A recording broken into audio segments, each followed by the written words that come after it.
So here we are with yet another interesting bike that we've got in at the moment. They keep coming thick and fast. This is a first series Mark 1 original Mike Hailwood replica.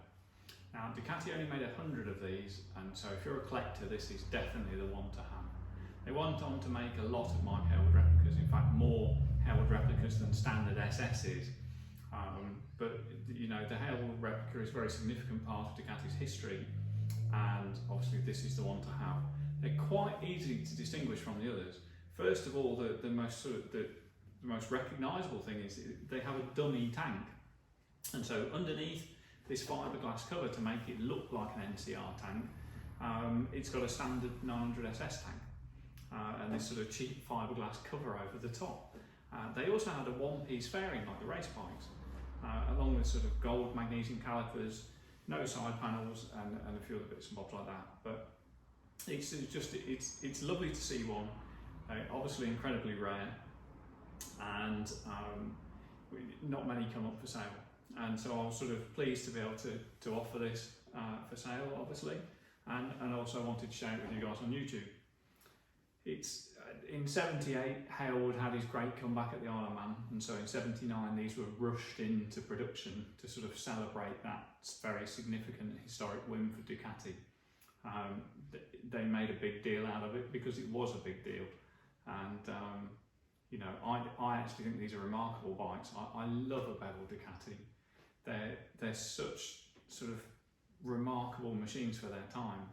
So very smooth, the handling is so fantastic. They carry huge speed and sweep through corners.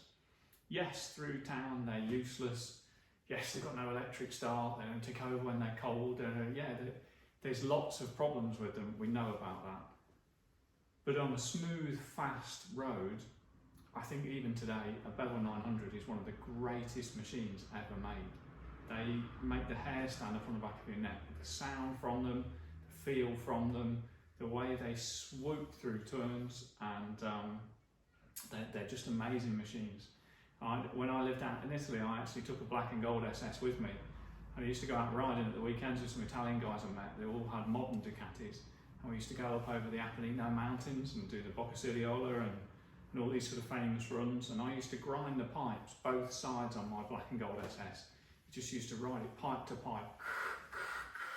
And you could do it all morning because they turn easily on the nice narrow tyres. And it would just grind, grind, grind, grind. And you could ride it all day really quickly.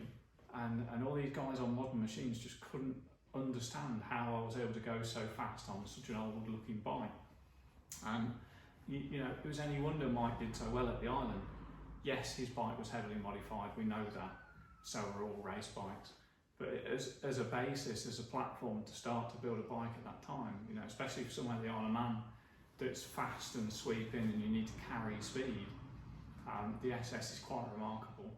My dad tells a tale when we sold these new here in this very shop, and he remembers going out in an SS and holding it flat out at sort of 120 and banging the handlebar to see if it had upset the chassis, and it didn't.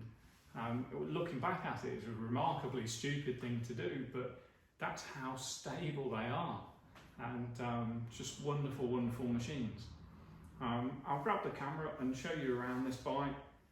It's been newly repainted, and but aside from that, it's very original, and it's just a nice machine. Very collectible, very usable, and a really interesting part of history.